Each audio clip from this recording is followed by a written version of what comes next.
और यही राज है मोनालिसा की मिस्टीरियस स्माइल के पीछे। ध्यान से देखिए मोनालिसा की मुस्कान को। जितना आप इस मुस्कान की तरफ देखेंगे उतना ही ये चेहरा ज्यादा सीरियस दिखने लगेगा आपको। लेकिन अब मोनालिसा की आंखों में देखिए, अचानक से आप देखेंगे कि कैसे लीजा ज्यादा मुस्कुरा रही है। अब पेंटिंग के आप किसी भी और हिस्से में देखेंगे, चाहे वो बैकग्राउंड हो या फिर मोनालिसा का फोरहेड हो या आंखें हो, आपको ये इफेक्ट दिखाई देगा। $1 मिलियन ਦੀ ਇੱਕ पेंटिंग ਇਦਾਂ ਹੋ ਨਹੀਂ ਸਕਦਾ, ਸਭ ਝੂਠ ਹੈ। ਸਤਿ ਸ਼੍ਰੀ ਅਕਾਲ ਜੀ, ਕੀ ਹਾਲ ਚਾਲ ਸਾਰਿਆਂ ਦਾ? ਉਮੀਦ ਕਰਦੇ ਤੁਸੀਂ ਸਾਰੇ ਠੀਕ ਠਾਕ ਹੋਵੋਗੇ। ਸਵਾਗਤ ਕਰਦੇ ਹਾਂ ਤੁਹਾਡਾ ਇੱਕ ਵਾਰ ਫਿਰ ਤੁਹਾਡੇ ਪਿਆਰੇ ਚੈਨਲ ਤੇ। ਸੋ ਦੋਸਤੋ ਹਾਜ਼ਰ ਹੋ ਗਿਆ ਅੱਜ ਇੱਕ ਹੋਰ ਨਵੀਂ ਵੀਡੀਓ ਲੈ ਕੇ। ਸੋ ਅੱਜ ਦਾ ਜਿਹੜਾ ਟੌਪਿਕ ਆ ਉਹ ਡਿਫਰੈਂਟ ਹੋਣ ਵਾਲਾ ਆ। ਸੋ ਜਿਹੜੇ ਦੋਸਤ ਅੱਜ ਪਹਿਲੀ ਵਾਰ ਸਾਡੇ ਚੈਨਲ ਤੇ ਆਏ ਨੇ, ਚੈਨਲ ਸਬਸਕ੍ਰਾਈਬ ਕਰ ਲਓ, ਲਾਈਕ ਸ਼ੇਅਰ ਤਾਂ ਕਮੈਂਟ ਕਰਕੇ ਦੱਸਿਆ ਕਰੋ ਵੀਡੀਓ ਕਿੱਦਾਂ ਲੱਗ ਰਹੀਆਂ ਨੇ, ਤੇ ਆਪਣੇ ਵਿਚਾਰ ਜ਼ਰੂਰ ਦਿਆ ਕਰੋ ਹੋਰ ਕਿਸ ਉੱਤੇ ਆਪਾਂ ਐਕਸ਼ਨ ਵੀਡੀਓ ਲੈ ਕੇ ਆਈਏ। ਸੋ ਅੱਜ ਦੀ ਜਿਹੜੀ ਵੀਡੀਓ ਦਾ ਟਾਈਟਲ ਹੈਗਾ ਜੀ The Mona Lisa Mystery, why is it world's most famous painting? ਕਿ ਮੋਨਾਲਿਸਾ ਇੰਨੀ ਫੇਮਸ ਪੇਂਟਿੰਗ ਕਿੱਦਾਂ ਹੋਈ, ਇਹਦੇ ਪਿੱਛੇ ਕੀ ਮਿਸਟਰੀ ਹੈ? ਕਿਉਂਕਿ ਮੈਂ ਸੁਣਿਆ ਹੈ ਕਿ ਇਹ ਪੇਂਟਿੰਗ ਨੂੰ ਆਏ ਬਹੁਤ ਸਾਲ ਹੋ ਗਏ ਸੀ ਤੇ ਇੰਨੀ ਫੇਮਸ ਨਹੀਂ ਸੀ। ਕੋਈ ਇਨਸੀਡੈਂਟ ਹੋਇਆ ਜਿਹਦੇ ਕਰਕੇ ਬਹੁਤ ਫੇਮਸ ਹੋ ਗਈ ਹੈ, ਵਰਲਡ ਫੇਮਸ ਹੋ ਗਈ ਸੀਗੀ, ਹੈ ਨਾ। ਸਾਰਿਆਂ ਨੂੰ ਪਤਾ ਹੀ ਹੋਣਾ ਮੋਨਾਲਿਸਾ ਦੀ ਜਿਹੜੀ ਪੇਂਟਿੰਗ ਬਾਰੇ ਸਾਰੀਆਂ ਗੱਲਾਂ ਬਾਤਾਂ, ਸੱਚੀਆਂ ਝੂਠੀਆਂ ਜੋ ਵੀ ਗੱਲਬਾਤਾਂ। ਆ ਜਾਓ ਅੱਜ ਆਪਾਂ ਦੇਖਦੇ ਹਾਂ ਇਹਦੀ ਰਿਐਲਿਟੀ ਕੀ ਹੈ ਇਸ ਵੀਡੀਓ ਦੀ, ਤੇ ਚੱਲਦੇ ਹਾਂ ਵੀਡੀਓ ਨੂੰ, ਬਾਕੀ ਗੱਲਬਾਤ ਕਰਾਂਗੇ ਬਾਅਦ 'ਚ। नमस्कार दोस्तों, 21 अगस्त 1911 फ्रांस की राजधानी पेरिस में मंडे मॉर्निंग का समय था। काफी चहल पहल थी, लोग अपने ऑफिस में काम पर जा रहे थे कि तभी अचानक से लूव्र म्यूजियम से 3 आदमी बाहर निकलते हैं। इन तीनों ने पिछली रात म्यूजियम के अंदर ही काटी थी और अब इनके हाथ में थी लूव्र म्यूजियम की एक अहम संपत्ति, जिसको एक कंबल में छुपाकर भाग रहे थे। ये पास के रेलवे स्टेशन पर जाकर सुबह की 7:45 बजे की ट्रेन पकड़ते हैं और गायब हो जाते हैं। पूरी दुनिया इस बात से अनजान थी कि इन्होंने अभी अभी एक पेंटिंग की चोरी करी है, और ये कोई छोटी मोटी पेंटिंग नहीं है, ये दुनिया की सबसे फेमस पेंटिंग है, द मोनालिसा। आज के दिन इस एक पेंटिंग की वैल्यू $1 बिलियन के करीब है। आखिर क्या कारण है इसके पीछे? क्या राज छुपे हैं इस मोनालिसा के अंदर? क्यों है ये दुनिया की सबसे फेमस? $1 ਮਿਲੀਅਨ ਦੀ ਇੱਕ पेंटिंग ਇਦਾਂ ਹੋ ਨਹੀਂ ਸਕਦਾ, ਸਭ ਝੂਠ ਹੈ ਮੇਰੇ ਹਿਸਾਬ ਨਾਲ ਤਾਂ। ਨਹੀਂ, ਇੰਨੀ ਮਹਿੰਗੀ ਇੱਕ ਪੇਂਟਿੰਗ, ਪੇਂਟਿੰਗਾਂ ਤਾਂ ਬਹੁਤ ਮਹਿੰਗੀਆਂ ਨੇ। ਹੋ ਸਕਦੀਆਂ ਵੀ ਇੱਕ ਕੀ ਮੋਨਾਲਿਸਾ ਇੱਕ ਨਾਮ ਹੀ ਆ, ਪੇਂਟਿੰਗ ਕੀ ਹੋ ਸਕਦੀ। ਉਹਦੇ ਪਿੱਛੇ ਇਨਸੀਡੈਂਟ ਸ਼ਾਇਦ ਇਦਾਂ ਦਾ ਹੋਇਆ ਜਿਹਦੇ ਕਰਕੇ ਮਸ਼ਹੂਰ ਹੋ ਗਿਆ। ਚਲੋ ਉਹ ਦੇਖ ਲੈਂਦੇ ਆ ਕੀ ਗੱਲਬਾਤ ਆ। ਜਾ पेंटिंग, आइए समझते हैं रहस्य मोनालिसा का आज के इस वीडियो में। The Mona Lisa was placed in the Louvre Museum in Paris in 1706. But she's about to become a sensation. The Mona Lisa is snatched from the world's most famous museum. An entire day passes before anyone notices the masterpiece is missing.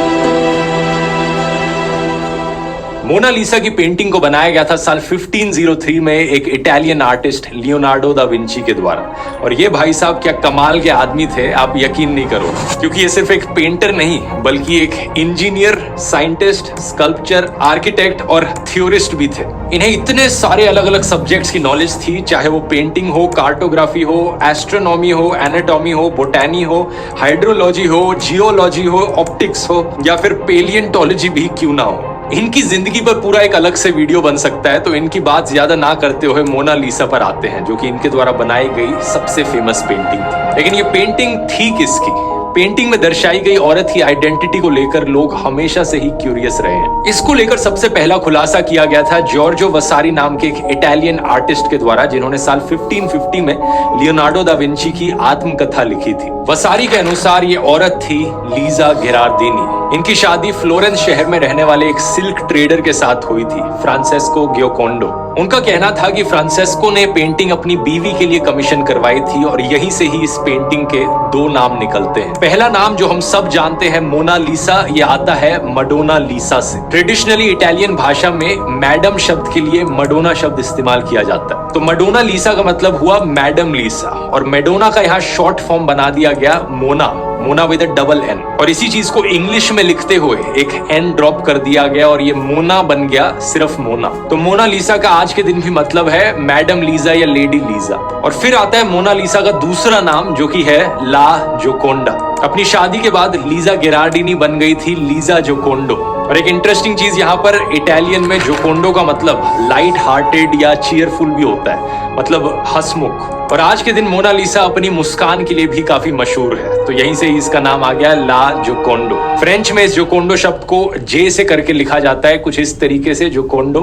तो यही कारण है कि अगर आप कभी Paris में Louvre museum में जाकर मोनालिसा की पेंटिंग देखेंगे तो फ्रेंच में वहां लिखा होगा ला जोकोंडो। अब दिलचस्प बात यह है कि साल 1550 में यह खुलासा होने के बावजूद लोग मानने को तैयार नहीं थे कि वसारी ने जो बताया वो सही था। कई थ्योरी सामने आने लगी कि एक्चुअली में औरत कोई और है। कुछ लोगों ने कहा कि ये लियोनार्डो दा विंची की मम्मी थी, कुछ ने कहा कि ये इटालियन एरिस्टोक्रेसी में कोई रानी की पेंटिंग थी। सबसे मजेदार थ्योरी तो ये आई कि इस पेंटिंग में दा विंची ने खुद को दर्शाया है। ये पेंटिंग किसी औरत की नहीं है, बल्कि ये पेंटिंग दा विंची की खुद की पेंटिंग है और उन्होंने इमेजिन किया है कि वो खुद कैसे दिखते अगर वो एक औरत होते। तो इस ਇਹ ਗੱਲ ਤੇ ਆਪਾਂ ਸਾਰੇ ਵੇਖਦੇ ਹਾਂ ਕਿ ਕੋਈ ਵੀ ਚੀਜ਼ ਫੇਮਸ ਹੋ ਜੇ ਉਹਦੇ ਪਿੱਛੇ ਅਲੱਗ-ਅਲੱਗ ਥਿਊਰੀਆਂ ਆ ਜਾਂਦੀਆਂ।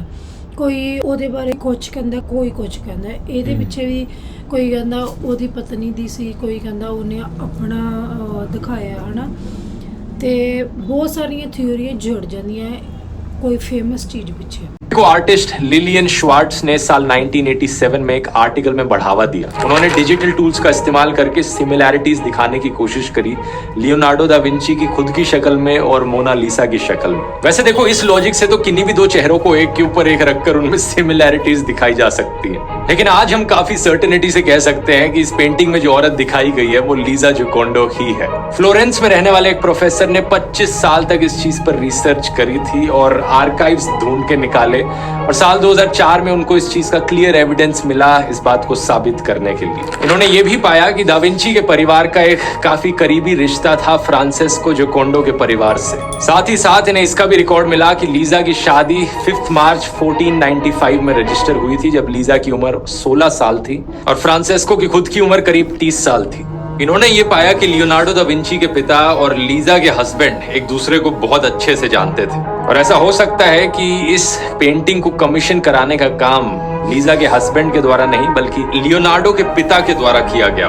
पलांटी का कहना है कि जब मोनालिसा की ये पेंटिंग बनाई गई थी तब लीसा की उम्र 24 साल थी और इस पेंटिंग को बनाने के पीछे 2 कारण बताए जाते हैं। पहला साल 1503 में जब फ्रांसेस्को और लीजा ने अपना खुद का घर खरीदा, या फिर दूसरा दिसंबर 1502 में जब उनका दूसरा बेटा पैदा हुआ। ये दूसरा रीजन ज्यादा प्रोबेबल लगता है क्योंकि इससे 3 साल पहले 1499 में लीजा ने अपनी बेटी को खोया था। अब इस पेंटिंग को गौर से देखोगे तो आपको दिखेगा कि लीजा के बालों में एक पर्दा सा चढ़ा हुआ है। इसे कई लोग मॉर्निंग वेल करके पुकारते हैं, यानी कि एक ऐसा पर्दा जो तब चढ़ाया जाता है जब परिवार में किसी की डेथ हो गई हो। अब एक सवाल यहाँ पर यह भी उठता है कि अगर दा विंची इटालियन थे, मोनालिसा इटालियन थी, तो ये पेंटिंग आज फ्रांस में क्या कर रही है? इसको लेकर बात कुछ ऐसी है कि साल 1516 में फ्रांस के राजा Francis I Leonardo da Vinci को इनवाइट करते हैं कि वो फ्रांस में आकर रहने लगे और इसी के चलते दा विंची इटली से फ्रांस शिफ्ट हो जाते हैं और अपने साथ मोनालिसा की पेंटिंग भी लेकर जाते हैं। हिस्टोरिकल रिकॉर्ड्स इस चीज पर क्लियर नहीं है, लेकिन कहा जाता है कि दा विंची ने अभी तक भी इस पेंटिंग को कंप्लीट नहीं किया था। पेंटिंग शुरू करने के 15 साल बाद भी वो इस पेंटिंग पर अभी भी काम किए जा रहे थे, इसे और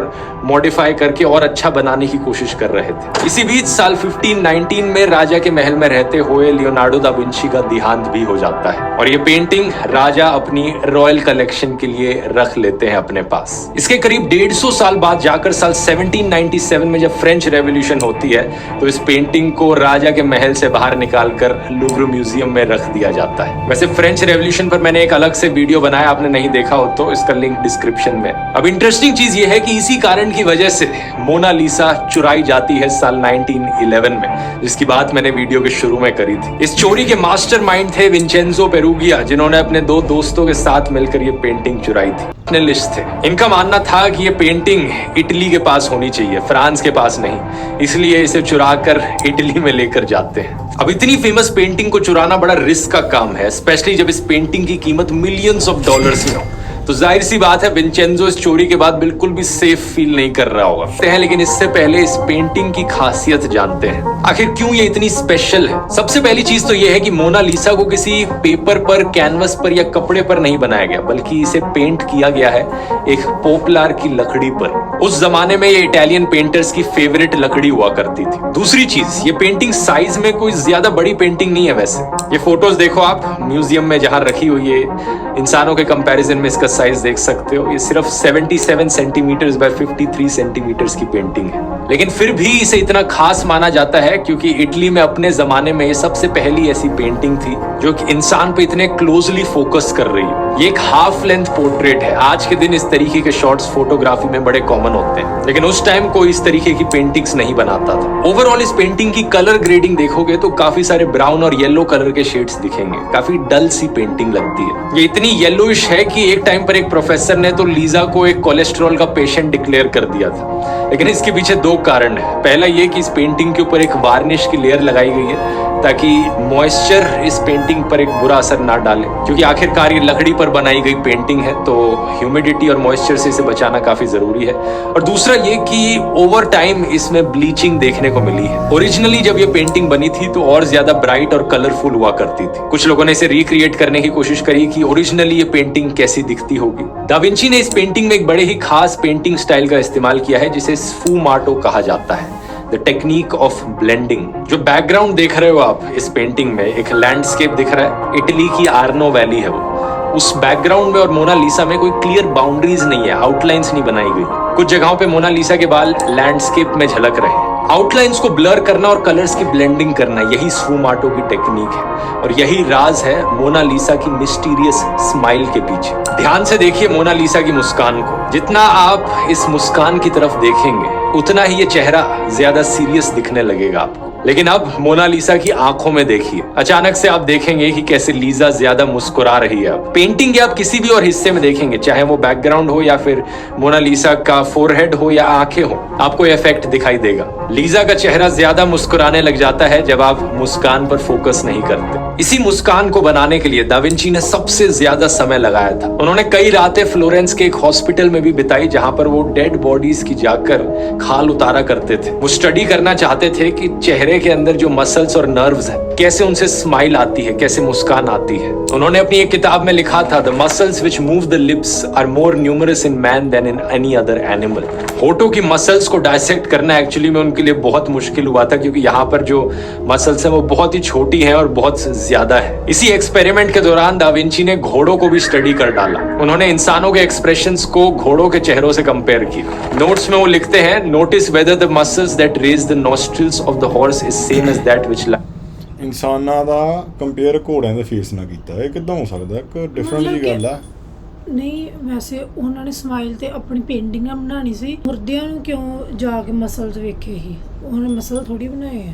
पता नहीं, देखते हैं की गलबात। इन मैन शायद ही इतिहास में किसी और आर्टिस्ट ने एक घोड़े और इंसान की शक्ल को डायसेक्ट करके ये एक्सपेरिमेंट्स करे होंगे। मोनालिसा की मुस्कान को लेकर उनका ये ऑब्सेशन यहाँ पर खत्म नहीं हुआ। इसके बाद इन्होंने ऑप्टिक्स पर भी रिसर्च कर डाली। इन्होंने पाया कि जो लाइट रेज होती है वो हमारी आंखों में एक सिंगल पॉइंट पर आकर मिलती नहीं है, बल्कि पूरे रेटिना पर लगती है। रेटिना के बीच का जो हिस्सा है जिसे फोविया कहा जाता है वो हमें बारीक से बारीक डिटेल्स देखने में मदद करता है। वहीं दूसरी तरफ रेटिना का जो बाकी का हिस्सा है वो शैडोज और ब्लैक एंड व्हाइट चीजों को ज्यादा पिकअप करता है। इस नॉलेज का इस्तेमाल करके उन्होंने शैडोज पर इस तरीके से ध्यान दिया ताकि जब आप अपने पेरिफेरल विजन से भी मोनालिसा को देखें, मतलब आप यहाँ देख रहे हो और मोनालिसा वहां पर हो, आपका ध्यान मोनालिसा पर ना भी हो, तब भी उसकी मुस्कान का असर आप पर आ जाता है। जब आप मुस्कान को करीब से देखोगे तो आपको दिखेगा कि उसकी सेंट्रल लाइन एक फ्लैट लाइन है। यही कारण है कि जब आप मुस्कान की तरफ देखते हो तो ऐसा लगता है कि वो एक्चुअली में मुस्कुराई नहीं रही है। लेकिन दूसरी तरफ स्फूमाटो टेक्निक के जरिए जो शैडोज बनाई गई हैं, उनके जरिए एक ऐसा इफेक्ट पड़ता है कि जब आप कहीं भी और देखते हो तो आपके पेरिफेरल विजन में वो मुस्कान आती है और उसकी शैडोज झलकती है और तब आपको लगता है कि लीजा मुस्कुरा रही है। अब कैसा इधर लगता है हाँ थोड़ी इसका सुनकर अगर मैं आपसे कहूं कि मोनालिसा की एक पेंटिंग नहीं बल्कि 2 पेंटिंग्स हैं, ये कोई कंस्पिरेसी थ्योरी नहीं है बल्कि ये बात सच है। मोनालिसा की पेंटिंग जिसे हम सब जानते हैं उससे ही मिलती जुलती एक और पेंटिंग बनाई गई थी उसी टाइम में। इस दूसरी मोनालिसा की कहानी शुरू होती है साल 1504 में, जब राफेल नाम के एक और लेजेंडरी आर्टिस्ट ने पेन और इंक के जरिए एक रफ स्केच बनाया था। ये स्केच कुछ ऐसा दिखता था और इसे लूव्र की मोनालिसा से कंपेयर करोगे तो एक बहुत बड़ा डिफरेंस दिखता है। राफेल के स्केच में 2 कॉलम्स दिखाई देते हैं मोनालिसा के पीछे। यहाँ रिसर्चर्स को लगा कि राफेल ने अपनी ड्राइंग एक्चुअल मोनालिसा की पेंटिंग को देखकर ही बनाई होगी, तो इसमें कोई बड़ी चीज नहीं। लेकिन इस थ्योरी को साल 1993 में एक जर्मन आर्ट हिस्टोरियन ने डिस्प्रूव किया और प्रोफेसर पलांटी, जिनकी बात मैंने पहले भी करी थी, जो 25 सालों तक रिसर्च कर रहे थे मोनालिसा की आइडेंटिटी पर, उन्होंने कंफर्म किया कि राफेल एक्चुअली में फ्लोरेंस शहर में कुछ समय के लिए जोकोंडो परिवार के घर के एकदम सामने ही रहते थे। तो क्या इसका मतलब ये हुआ कि राफेल ने अपनी खुद की पेंटिंग बनाई सेम सब्जेक्ट के साथ, सेम औरत को सेम पोज में बिठाकर? ये काफी अनबिलीवेबल लगता है। इस सवाल का एक और जवाब ये हो सकता है कि एक दूसरी मोनालिसा की पेंटिंग एग्जिस्ट करती है जिसे देखकर राफेल ने अपनी ड्राइंग बनाई, और ये दूसरी मोनालिसा की पेंटिंग दुनिया के सामने आती है साल 1914 में। लंदन के पास रहने वाले एक नॉवेलिस्ट जॉन आर आयर के पास एक मोनालिसा का नया वर्जन था। ये है वो नई मोनालिसा की पेंटिंग, वही पेंटिंग जिसके बेसिस पर राफेल ने अपनी ड्राइंग बनाई। ये दूसरी मोनालिसा लूव्र में रखी मोनालिसा से 3.5 फीट ऊंची है और 5 फीट चौड़ी है। और इन दोनों पेंटिंग्स को अगर आप कंपेयर करोगे तो 3 चीजें सामने आती हैं। पहला, इस नई मोनालिसा में जो औरत है वो ज्यादा यंग लग रही है। दूसरा, इस नई पेंटिंग में जो सिर है वो थोड़ा सा आगे की तरफ टिल्टेड है। और तीसरा, इस नई मोनालिसा की जो एक्सप्रेशंस हैं वो बहुत ही स्ट्रेट फॉरवर्ड और क्लियर है। इसकी मुस्कान में वो मिस्टीरियस बात नहीं है जो लूव्र की मोनालिसा के बारे में है। और बैकग्राउंड में जो 2 कॉलम्स दिखाई देते हैं वही राफेल की ड्राइंग में भी दिखाई दे रहे थे। इन्हीं सब कारणों को देखकर एक्सपर्ट्स के द्वारा एक नई थ्योरी बताई जाती है कि लियोनार्डो दा विंची एक्चुअली में 2 मोनालिसास पर काम कर रहे थे। ये दोनों ही मोनालिसास एक्चुअली में लियोनार्डो दा विंची ने ही बनाई थी, लेकिन ये आयलवर्थ वाली जो मोनालिसा बाद में पाई गई, ये पहला वर्जन था दा विंची की पेंटिंग का। तब वो अपने स्टाइल से एक्सपेरिमेंट कर रहे थे और यही कारण है कि उस पेंटिंग में जो मोनालिसा दिखती है उसकी एज काफी यंग लगती है दूसरी मोनालिसा के कंपैरिजन में। ये एक ऐसी थ्योरी है जो आज के दिन तक डिबेट का मुद्दा है। साल 2010 में मोनालिसा फाउंडेशन ने आयलवर्थ वाली मोनालिसा पर एक इन्वेस्टिगेशन शुरू करी उसके पीछे राज पता लगाने के लिए, और इन्होंने अपनी एक दूसरी थ्योरी बनाई। इन्होंने कहा कि इस नई मोनालिसा का जो चेहरा है और जो हाथ है वो दा विंची ने खुद बनाए हैं, लेकिन जो बैकग्राउंड है उसे किसी इंफीरियर आर्टिस्ट ने बनाया है। हो सकता है लियोनार्डो की वर्कशॉप में काम करने वाला कोई बंदा हो जिसने इस पेंटिंग को पूरा करने का काम खत्म किया। ये दोनों ही थ्योरीज आज के दिन तक सिर्फ थ्योरीज हैं, क्योंकि ठोस सबूत किसी भी साइड को लेकर नहीं मिले हैं। हम मोनालिसा की चोरी पर वापस आए तो पता चलता है कि इस चोरी के मास्टरमाइंड विंचेंजो पेरुजिया एक्चुअली में एक एम्प्लॉय थे लूव्र म्यूजियम में। एक दिन वो म्यूजियम के कोने में छुप जाते हैं और पूरी रात वही काटते हैं, जिसके बाद सुबह वो चोरी कर निकलते हैं पेंटिंग को। इनका मानना था कि लियोनार्डो दा विंची क्योंकि इटालियन थे तो इस पेंटिंग को एक इटालियन म्यूजियम में होना चाहिए। जैसे ही ये चोरी की खबर फैलती है दुनिया भर में हेडलाइंस छप जाती हैं। 50 डिटेक्टिव्स इस काम पर लग जाते हैं कि किसने चोरी करी इसे ढूंढ कर निकालो, लेकिन कोई ढूंढ कर नहीं निकाल पाता। 2 साल तक पेरुजिया इस पेंटिंग को अपने पास घर पर छुपा कर रखते हैं। वो सोचते हैं कि क्या किया जाए इसके साथ, पूरी दुनिया इसकी खोज में लगी है। फाइनली वो इम्पेशेंट होकर इस पेंटिंग को बेचने की कोशिश करते हैं। फ्लोरेंस शहर में रहने वाले एक आर्ट डीलर को पेंटिंग बेचने की कोशिश करी जाती है, जियोवानी पोगी। जियोवानी सस्पिशियस हो जाते हैं और पेंटिंग पे पीछे लगी स्टैम्प को देखकर कंफर्म करते हैं कि यही चोरी की गई पेंटिंग है। इन्हें दुनिया का मोस्ट वांटेड सामान बेचा जा रहा है। इसी के चलते विंचेंजो पकड़े जाते हैं और उन्हें 6 महीने की सजा होती है। पेंटिंग को दोबारा से लूव्र म्यूजियम में लाकर रख दिया जाता है 4 जनवरी साल 1914 में। आज के दिन ये पेंटिंग यहीं रखी है एक बुलेट प्रूफ ग्लास के पीछे, स्ट्रिक्ट क्लाइमेट कंट्रोल्ड कंडीशंस में, जहां ह्यूमिडिटी बरकरार रखी गई है 50% ±10%। टेम्परेचर स्ट्रिक्टली मेंटेन किया गया है 18 से 21 डिग्री सेल्सियस। इस पूरी कहानी में शायद सबसे इंटरेस्टिंग बात यह है कि इस चोरी के बाद ही मोनालिसा की पॉपुलैरिटी बढ़ने लगती है और ये दुनिया की नंबर 1 फेमस पेंटिंग बन जाती है। सही सुना आपने, चोरी से पहले मोनालिसा इतनी फेमस पेंटिंग नहीं थी।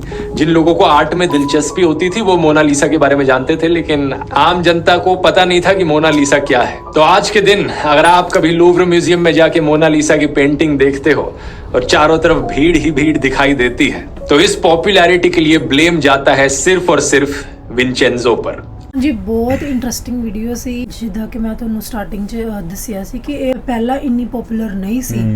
ਕੋਈ ਇਨਸੀਡੈਂਟ ਹੋਇਆ ਮਤਲਬ ਚੋਰੀ ਹੋਣ ਤੋਂ ਬਾਅਦ ਹੀ ਜ਼ਿਆਦਾ ਪਪੂਲਰ ਫੇਰ ਹੀ ਫੇਮਸ ਹੋਈ ਜਾਂਦੀ ਹੈ। ਤੇ ਮਤਲਬ ਆਪਾਂ ਇੱਕ ਆਮ ਇਨਸਾਨ ਆ ਹਨਾ, ਜੇ ਆਪਾਂ ਵੇਖੀਏ ਨਾ ਪੇਂਟਿੰਗ 'ਚ ਸਾਨੂੰ ਕੋਈ ਖਾਸ ਨਹੀਂ ਲੱਗਦੀ, ਚੀਜ਼ ਲੱਭਦੀ ਨਹੀਂ ਇੱਦਾਂ ਦੀ, ਕੁਛ ਅਲੱਗ ਚੀਜ਼ ਨਹੀਂ ਲੱਭਦੀ ਕਿ ਇੱਕ ਕੁੜੀ ਦੀ ਪੇਂਟਿੰਗ ਫਿਰ ਕੀ।